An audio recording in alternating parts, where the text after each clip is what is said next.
Hey, what's up? Rowan here, and in today's video, we're gonna learn how to throw this shape where we start the disc on an inside-out angle and have it gradually turn over for our receiver. If you like this video, go ahead and check out excelultimate.com, where I have over 75 ultimate training, coaching, and strategy videos. All right, let's dive in on kind of controlling that nice turnover. Everybody's thrown it before, especially when you're learning the flick. The most common mistake I see is people just throwing it and it just blades over after 15 to 20 yards. It's just a natural occurrence. It happened to me. You just want to throw it so far, so fast that you just throw it too hard with your arm. Now remember, the disc is always going to try to flip over with some speed. So, that is just going to be something you have to build in. To correct that, what you want to do is just have the control to, instead of throwing it fast with your arm, to just giving it a lot of speed and keeping that edge clean. So if you are having trouble, the disc keeps turning over, work to get this palm facing up so you can actually keep the disc right on purpose.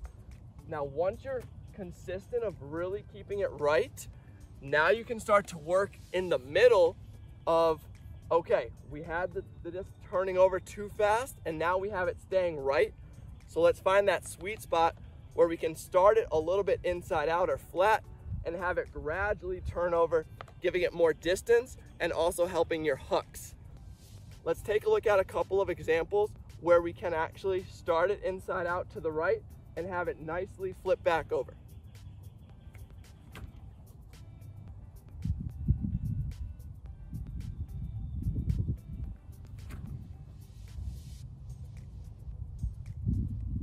And those are the shapes that we're working for, because that's going to allow you to get most distance. And also, if those were thrown too flat, they're just going to blade off to the side.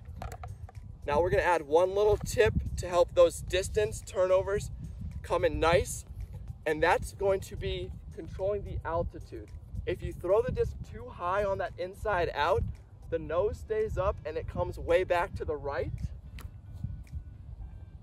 And if we throw it too low, that's going to increase the speed of the disc because it's not fighting gravity and it's going to flip too quickly. So you can't throw it too high or too low. The last tip we have is the arm speed. The disc flips over when it's going faster. So if it's going against the wind, the disc feels like it's going to be faster because it's hitting this headwind.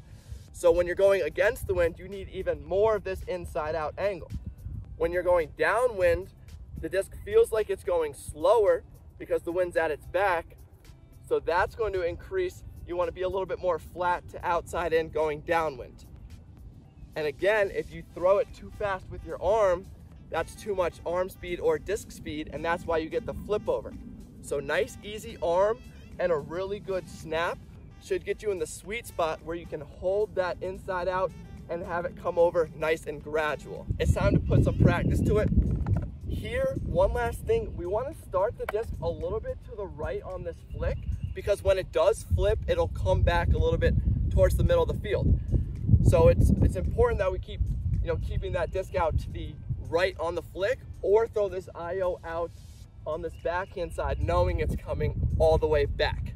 If you want to check out the best drill that I use to work on these shapes, head on over to AJ's YouTube channel. We're going to work on a drill right after this to really emphasize and put it into practice. So give that a look.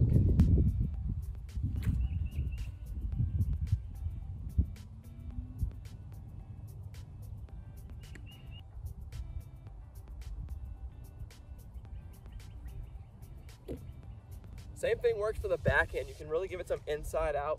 And with this crosswind, I'm going to put it way out to the left and have it turn back over.